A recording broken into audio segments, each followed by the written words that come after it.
No, the upturn is definitely here, and despite what the official statisticians might have you believe, in large parts of the economy, the upturn's been with us for 3 to 6 months.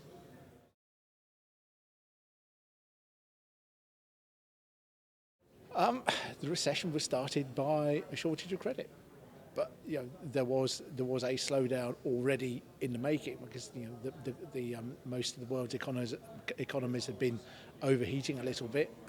Interest rates were already being raised in order to cool them down. So we were always going to get a period of slower growth, but then into the mix we get all the financial stuff, which precipitated something much worse.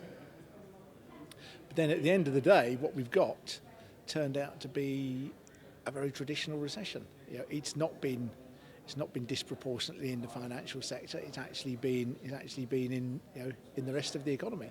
So if you look around the country and look at where jobs have been lost, you might think, or even you might hope, that most of the jobs were lost in the financial centre in London. Actually, the places that have suffered worst in terms of job losses have been the traditional manufacturing heartlands. So it's been worst of all. It's been the West Midlands and then Yorkshire and the Humberside area that have lost the most jobs.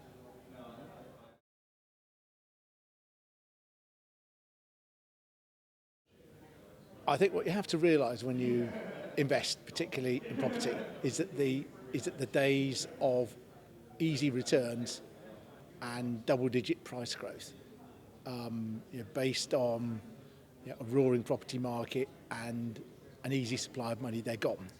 That doesn't mean to say that it's a bad thing to buy property. It doesn't even mean to say that it's a bad thing to buy property to invest in. But the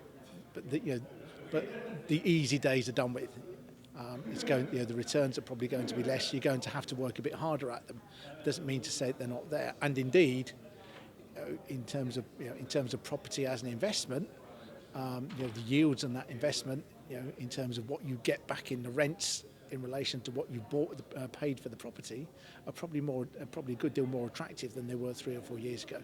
But it's not the easy money option that a lot of people took it to be a few years back.